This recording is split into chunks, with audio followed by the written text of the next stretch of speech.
유대인들은요, 안식일이 되면 할아버지와 아들과 손자가 모여서 무슨 이야기를 하냐면, 우리 민족을 잊지 말아라.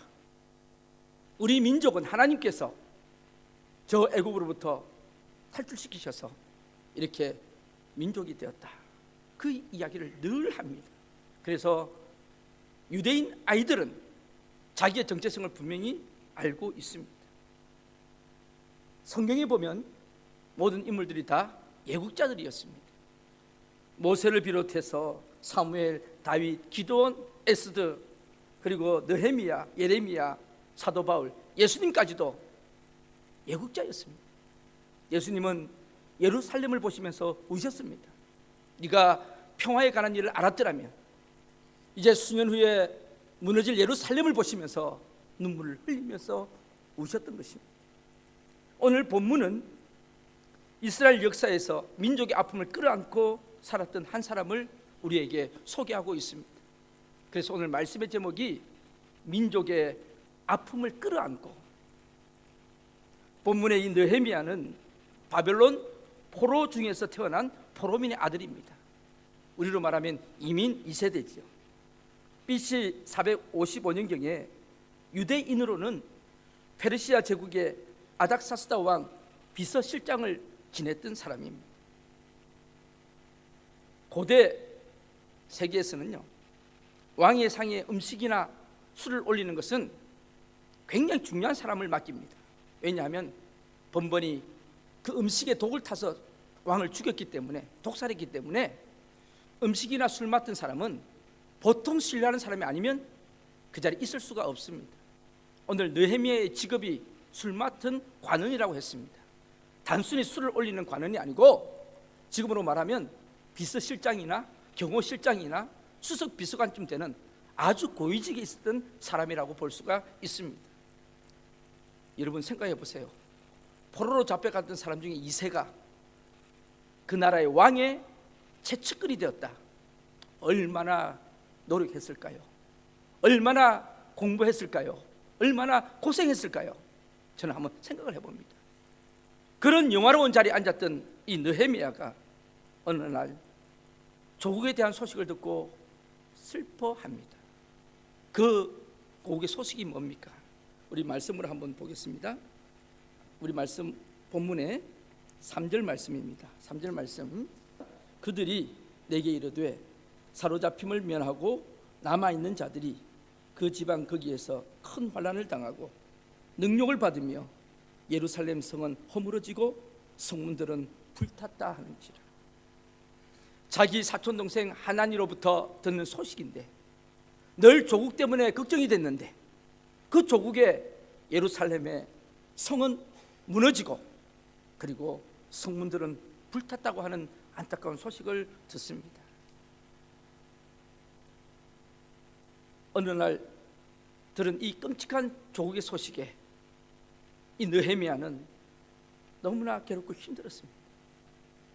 예루살렘 성이 어떤 곳입니까? 유대인들에게 이 예루살렘 성은요, 어떻게 보면 그들의 삶의 목적입니다. 영적인 고향입니다. 그곳에는 예루살렘 성전이 있는 곳입니다. 예배의 중심지지요, 영적인 고향이죠. 그들의 삶의 목적이 되는 그곳이 허물어졌다는 이야기를 듣고 이 느헤미야의 마음은 얼마나 아팠는지 모릅니다. 지난 2000년 동안 나라를 잃고 흩어진 유대인들이 자기들끼리 모여서 만나고 헤어질 때마다 나누는 인사가 있습니다. 그 인사가 이렇게 합니다. 바샤나 하바 베 예루살렘. 이 말은 next year in 예루살렘. 내년에는 예루살렘에서. 그들은 헤어질 때마다 만날 때마다 이 말을 합니다. 이 인사를 합니다. 바샤나 하바 베 예루살렘. 내년에는 예루살렘에서 만나자.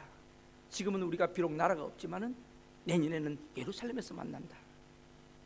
우리 예국가에 해당하는 하티크바라는 이스라엘 국가에는 이런 가사가 있습니다. 우리 희망 살아있다. 2000년 지켜온 희망, 우리 땅에서 자유롭게 살리라. 시온에서 예루살렘에서 우리 땅에서 자유롭게 살리라. 시온에서 예루살렘에서, 예루살렘 성이 무너지고 불탔다고 하는 것은 자신들의 뿌리와 근거가 없어졌다는 것입니다. 억장이 무너지는 소식입니다. 우리 조국 대한민국은 어떠합니까? 지금 우리 주변에도 얼마나 많은 성벽들이 무너지고 있습니까? 오늘 이 아침에 오신 여러분들, 조국까지 가지 않더라도 우리의 건강의 성벽들이 무너진 적은 없으십니까? 우리의 영적인 성벽은 무너지지 않으셨습니까? 우리 자녀의 관계성에서 성벽이 무너지고 있지 않습니까? 인간관계 속에서 성벽이 무너지고 있지 않습니까? 무너지는 소리들이 들릴 때마다 우리는 가슴이 답답합니다. 느헤미야는 조국의 안타까운 소식을 듣고 어떻게 했습니까? 그는 조국을 위해서 눈물을 흘리고 있습니다. 우리 한번 말씀을 보겠습니다. 4절입니다. 같이 읽겠습니다. 시작. 내가 이 말을 듣고 앉아서 울고 수일 동안 슬퍼하며 하늘의 하나님 앞에 금식하며 기도했다. 그는 찢어지는 아픔을 안고 절규합니다. 눈물을 흘리면서 슬퍼합니다. 방황하는 자녀를 책망하기보다는 먼저 자녀를 위한 눈물을 회복하시기를 바랍니다. 흔들리는 남편을 비난하기보다는, 흔들리는 가정을 비난하기보다는 먼저 남편을 위한, 가정을 위한 눈물이 회복되기를 바랍니다. 교회 지도자들에 대하여 비판하기보다는 저들을 위한 눈물을 회복하시기를 바랍니다. 느헤미야의 눈물은 귀중했습니다. 그러나 울기만 한다고 역사가 달라지나요? 인본주의자들도 많이 웁니다. 정신대에 끌려간 할머니들 지금도 눈물을 흘리고 있습니다. 해외로 입양된 아이들 그 눈에 눈물이 흐릅니다. 사회운동가들도요, 촛불 켜며 데모하면서 나라와 민족을 위해서 울고 있습니다. 아프리카 기아로 죽어가고 있는 아이들을 보면서 우는 눈물도 있습니다. 그들이 울었다고 역사가 바뀌어집니까? 세상에는 울 일이 많습니다. 세상에서 울면 더 외롭고 슬픕니다. 자기 연민에 빠집니다. 세상에 나같이 불쌍하고 불행한 사람이 없다고 느껴집니다. 그러나 여러분, 하나님 앞에서 울면 위로와 평안이 있습니다. 치유가 있습니다. 회복이 있습니다. 그리고 소망이 있습니다. 시편 51편 17절 말씀에 보면 하나님께서 구하는 제사는 상한 심령이라. 하나님이여 상하고 통회하는 마음을 주께서 멸시치 아니하리이다. 기도가 무엇입니까?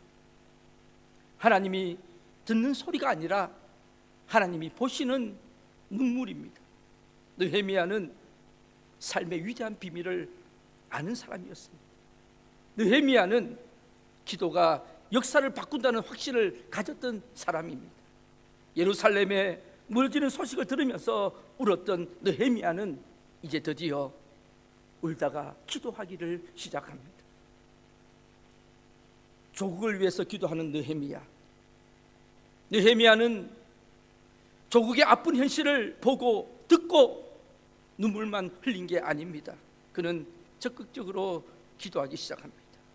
평소에도 기도했겠지만 더 구체적으로 간절하게 기도합니다.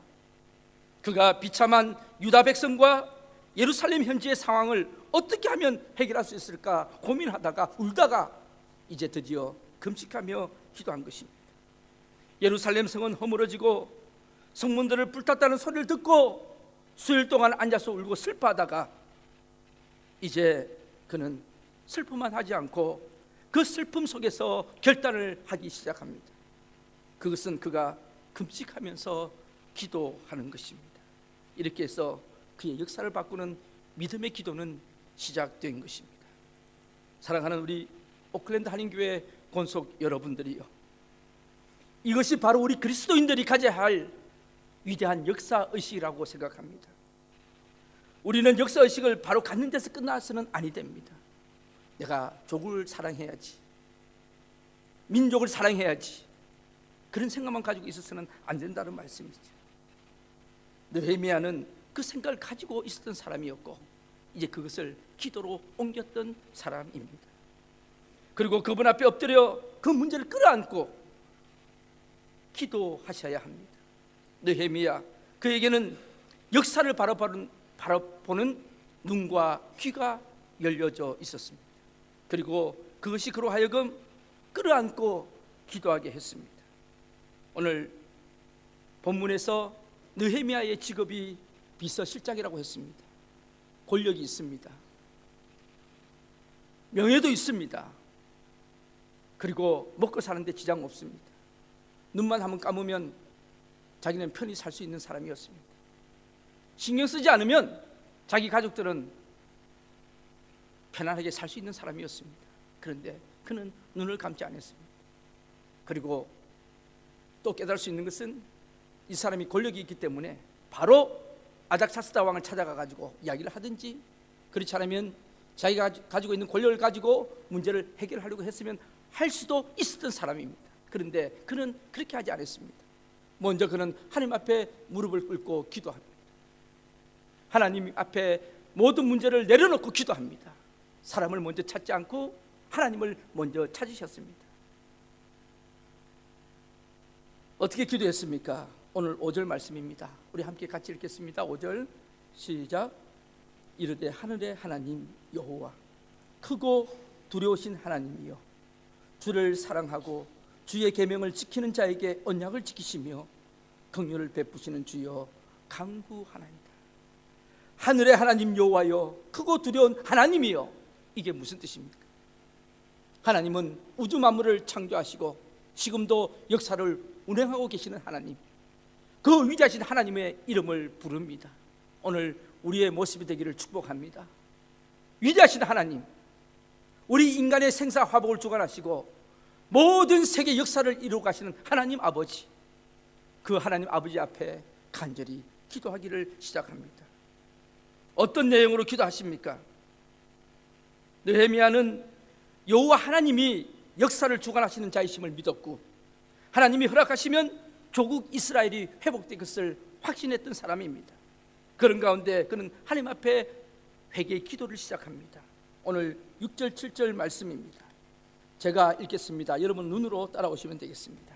이제 종이 주의 종들인 이스라엘 자손을 위하여 주야로 기도하며 우리 이스라엘 자손이 주께 범죄한 자들을 자복하오니 주는 귀를 기울이시며 눈을 여시사 종의 기도를 들으시옵소서. 나와 내 아버지의 집이 범죄하여 주를 향하여 크게 악을 행하여 주께서 주의 종 모세에게 명령하신 계명과 율례와 규례를 지키지 아니하였나이다. 그는 유다 백성이 멸망하고 이방 땅에 끌려간 것이 범죄의 결과임을 알았던 것입니다. 그래서 민족의 죄를 낱낱이 회개하며 기도합니다. 저는 본문을 묵상하다 깨달은 것은 이 느헤미야가 민족의 죄를 회개하면서 이렇게 기도합니다. 아버지 하나님, 나와 내 아버지 집이 범죄하였나이다. 죄를 남에게 전가시키지 않습니다. 남이 잘못했다고 이야기하지 않습니다. 아버지 하나님이여, 내가 잘못했습니다. 내 아버지 집이 죄를 범하였습니다. 그렇게 기도합니다.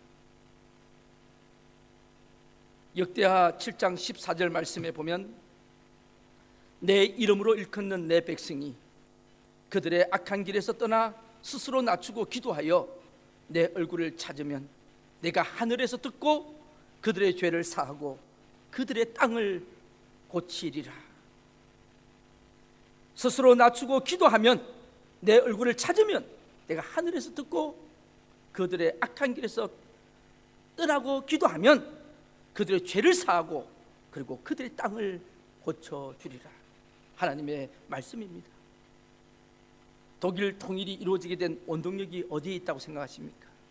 어떤 사람은 고르바초프가 개방 정책을 폈기 때문이라고 하는 사람도 있고, 어떤 학자는 소련이 무너졌기 때문이라고 해석하는 사람도 있습니다. 또 어떤 사람은 그게 바로 민주주의의 승리라고 하는 사람도 있습니다. 여러 가지로 해석할 수 있겠지만 우리가 기독교적으로 그리고 종교적으로 해석하는 것은 독일의 성도들이 독일 통일을 위해서 기도했기 때문이라는 사실입니다. 고노성 목사님이라는 분이 저술한 독일의 통일과 교회의 노력이라고 하는 책이 있습니다. 그 책에는 어떻게 베를린 장벽이 무너졌는지에 대해서 시간적으로 자세히 묘사되어 있습니다. 1983년 독일의 라이프니치시의 니콜라이 교회에서 성도 50명이 모여 기도하기를 시작합니다. 하나님, 저 베를린 장벽이 무너지게 하옵소서. 우리 민족의 저 장벽이 무너지게 하옵소서. 매주 월요일 저녁 6시에 함께 모여서 기도했습니다. 6년 동안 그렇게 기도했습니다. 1989년 초에는 그 숫자가 100명으로 늘어났습니다. 그러니까 6년 동안 50명에서 100명의 사람들이 모여서 매주 월요일 저녁 6시에 기도회를 가졌던 것입니다.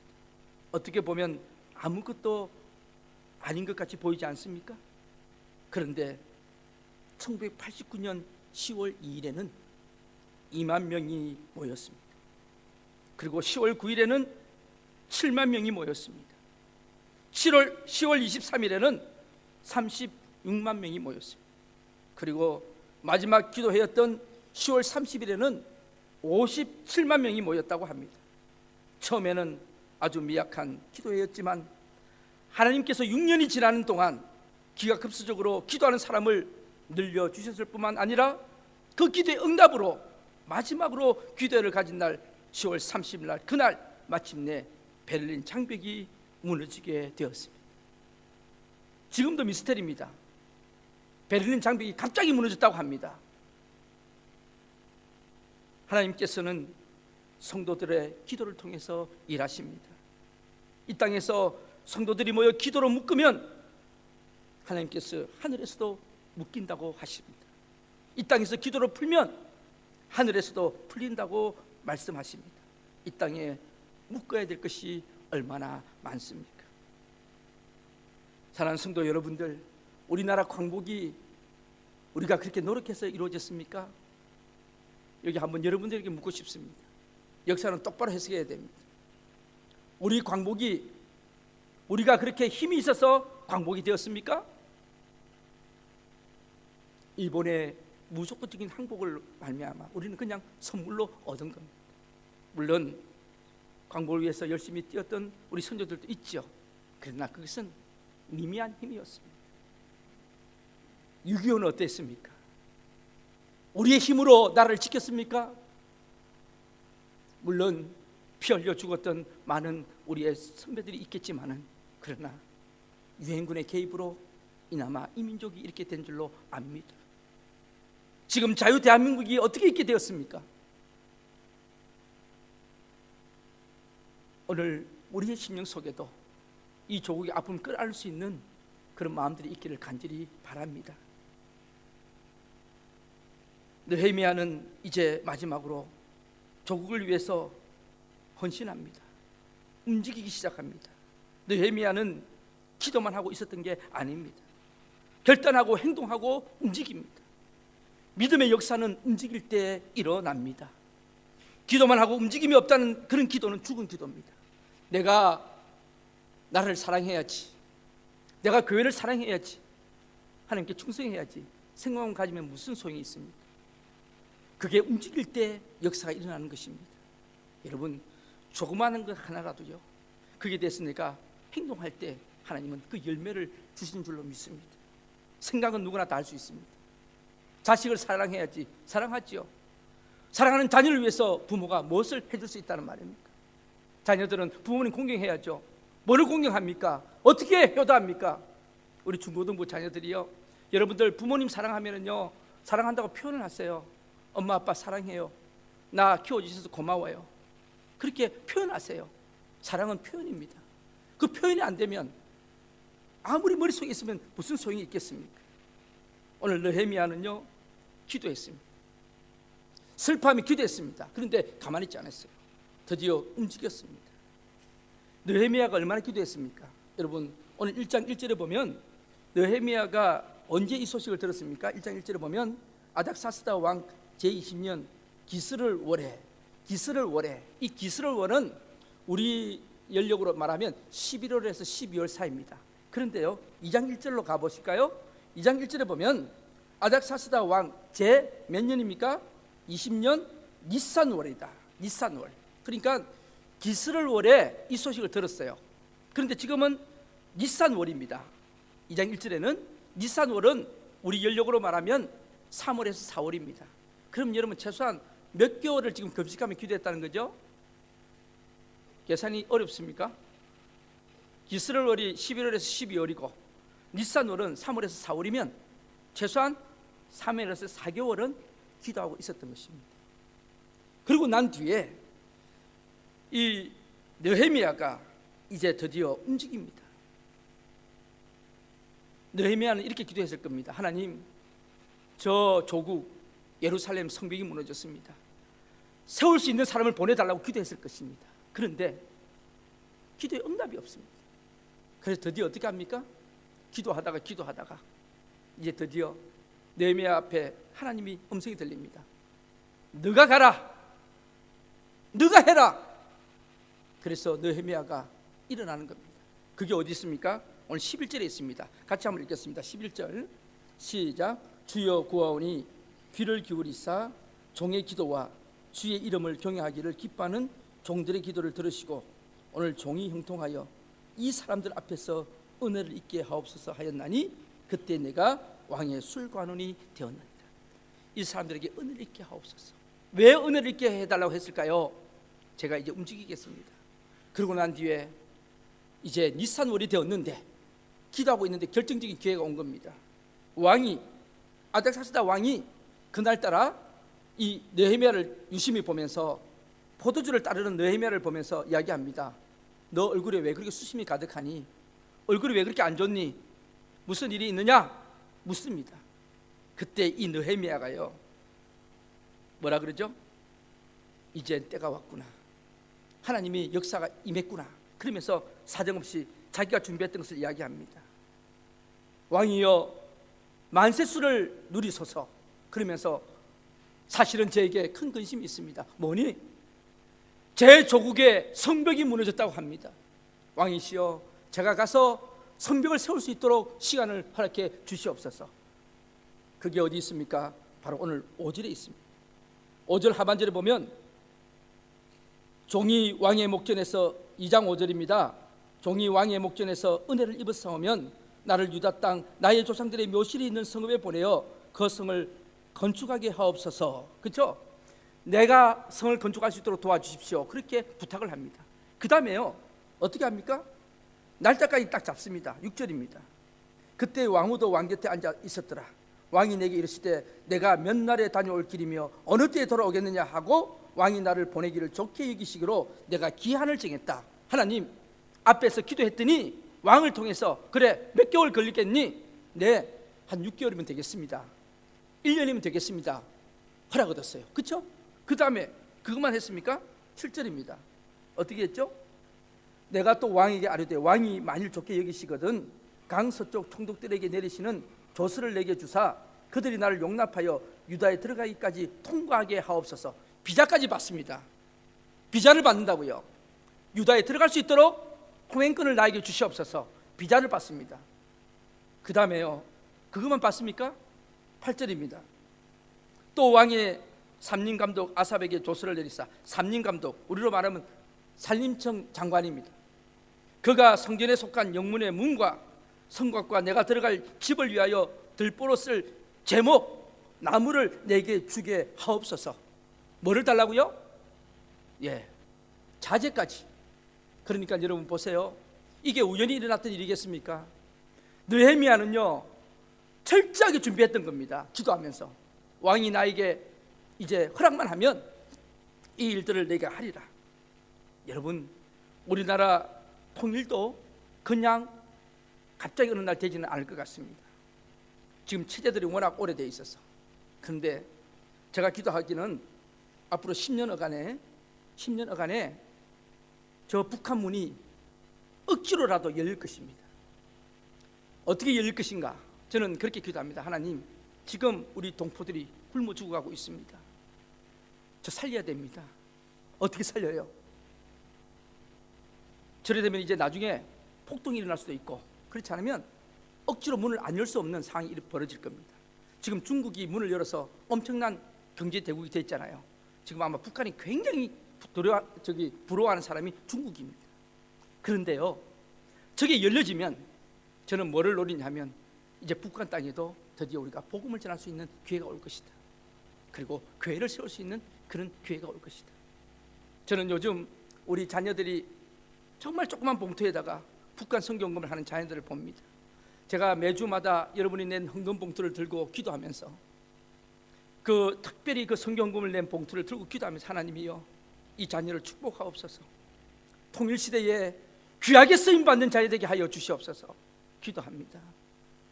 저는 우리 청소년들을 훈련시키려고 합니다. 이제 저 북한 문이 열려지면 같이 가려고요. 가서 이제 복음을 전하려고요. 북한은 좋은 점이 있습니다. 말이 통합니다. 제가 북한 한 3번 가봤는데요, 면세점 가니까 이거 아주 좋은 거라요, 드시라요 막 이러면서 장사를 하더라고. 근데 전혀 대화에 지장이 없습니다. 그리고 제가 경상도 사투리로 이거 좋습니까? 뭐 이래도 알아들어요. 방언이 통합니다. 전혀 어려움이 없습니다. 하나님께서는 우리 민족이 먼저 하나 되기를 원하십니다. 제가 한국에 있는 교회에서 북한 주민들을 위해서, 지역은 제가 이야기할 수가 없죠. 지금 어느 선교사님이 빵 공장을 만들어서 북한 바로 옆에다가 빵 공장을 만들었어요. 그래서 그 빵을 하루에 수천 개씩 만드는데 그 중에서 3,000개에서 5,000개는 꼭 빵을 싸가지고 북한으로 집어넣습니다. 있어요, 루트가. 그래서 거기다 빵을 3,000개에서 5,000개씩 매일 집어넣습니다. 그래서 그 사람들이 먹고 살 수 있도록 줍니다. 여러분, 우리 할 일 너무 많습니다. 정말 우리 동포들이 죽어져 가고 있습니다. 조그만 약 하나 없어가지고 지금 죽어가고 있고 굶어 죽어가고 있고 너무 고통스럽습니다. 그것을 본 어떤 장로님은 눈물을 흘리면서 이야기합니다. 우리 빵 하나 더 줘야 된다고. 우리 남한에는 지금 살 뺀다고, 밥 적게 먹으려고 전쟁하는데 북한은 지금 쌀이 없어서 죽어가고 있다고, 빵이 없어서 죽어가고 있다고. 우리 한 끼 이것만 가지면, 우리 1,000원만 하면 쟤들 하루 먹이 살린다고. 여러분, 우리가 지금 풍요로우니까 그런데 한번 보면은 사정이 달라집니다. 저는 하나님 앞에 그렇게 기도합니다. 하나님, 우리 민족의 통일을 준비할 수 있는 은혜를 베풀어 주시옵소서. 준비할 수 있는 은혜. 그래서 저는 어떻게 하면 우리 교회가 붕이 되어서 정말 선교 헌금도 모아지면 분명히 있을 때가 있을 것이다. 하나님이 준비하는, 그리고 또 일꾼, 복음을 전하는 일꾼도 키워야 됩니다. 그냥 우연히 키워지지 않습니다. 여러분, 우리 근대사에 보면 우리 교회에서 일어난 인물들이 우리 대한민국을 살린 줄 아십니까? 다 교회에서 키웠어요. 인물들을 교회에서 키웠어요. 참 안타깝습니다. 저는 교회가 세상의 비판의 대상이 되고 조롱거리가 되고, 왜 그렇게 돼야 됩니까? 반듯하게 교회가 교회되어질 때 하나님이 쓰실 줄로 믿습니다. 3.1 운동에 이야기하면 떠오르는 이름이 있죠. 유관순 열사. 우리는 유관순 누나라고 하지 않습니까?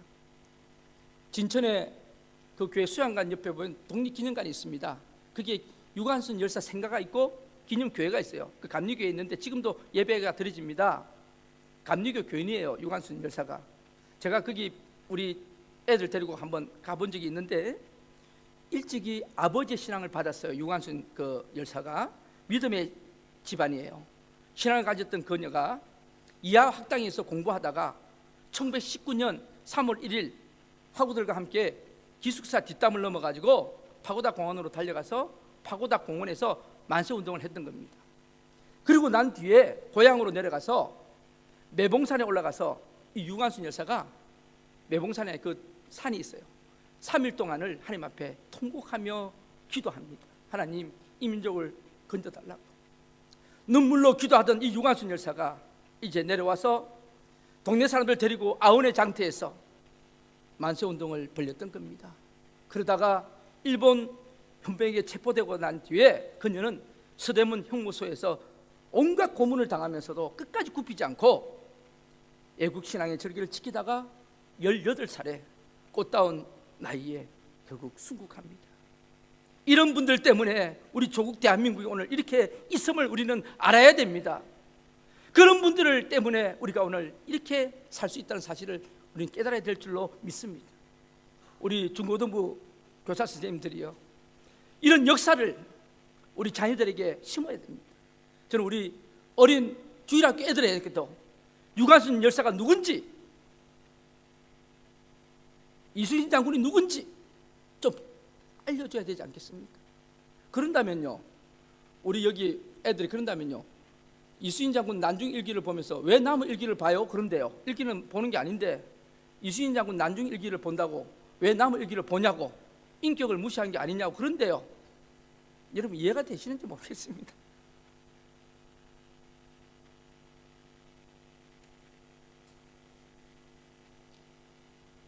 하나님께서 기도하는 사람에게는 비전을 주십니다. 그 비전을 가지고 이제 우리는 준비하며 나가야 됩니다. 느헤미야는 기도로 끝나지 않았습니다. 제가 정리하겠습니다. 먼저 조국의 소식을 들었을 때 느헤미야는 슬퍼하며 울었습니다. 그리고 그 느헤미야는 그 슬픔을 끌어안고 위대하신 하나님 앞에 나와 기도했습니다. 기도하던 느헤미야는 하나님의 응답을 받습니다. 너가 가라. 그래서 직접 본인이 이제 돌아와서 이제 그 예루살렘 성벽의 재건을 완성하게 됩니다. 사랑하는 성도 여러분, 기도는 기도로 끝나서는 되지 않습니다. 기도하는 사람은 자신이 도구가 되어서 하나님의 일꾼으로 자신을 헌신하는 사람이 되어야 될 줄로 믿습니다. 이제 내가 우리 가정을 위해서, 교회를 위해서, 민족을 위해서 무엇을 할 것인가? 여러분, 먼저 기도로 시작할 수 있기를 축복합니다. 그래서 저는 요즘 중보 기도를 통해서 기도합니다. 하나님, 우리 조국 대한민국을 기억해 달라고요. 오늘 여러분 기도하십시다. 그리고 하나님 앞에 비전을 받으십시다. 그리고 그 주시는 비전을 가지고 이제는 뭔가 우리가 할 수 있는 일을 해보십시다. 여러분, 예국이라는 게 그렇게 대단한 거 아닙니다. 그렇게 큰 게 예국이 아닙니다. 적은 거 하나가 예국입니다. 여러분, 우리 주부들은요, 자녀들 잘 키우는 게 그게 예국입니다. 자녀들 똑바로 키우는 게 그게 하나님 앞에 충성된 자로 쓰임 받을 줄로 믿습니다. 여러분들 애들 뒷바라지 하면서 내가 내 인생이 이러면서 늙어야 되나 그렇게 생각하지 마세요. 이 애들이 앞으로 어떤 일을 할지 모르지 않습니까? 우리 선생님들이요, 애들을 위해서 최선을 다하세요. 우리 자녀를 통해서 어떤 인물이 나올지 어떻게 알겠습니까? 그렇죠? 소망을 가지고 전진하세요. 그리고 여러분, 우리가 하나님 앞에 뭐를 좀 일을 하나 하더라도 목적의식을 가지고 분명히 하면 하나님의 역사가 일어날 줄로 믿습니다.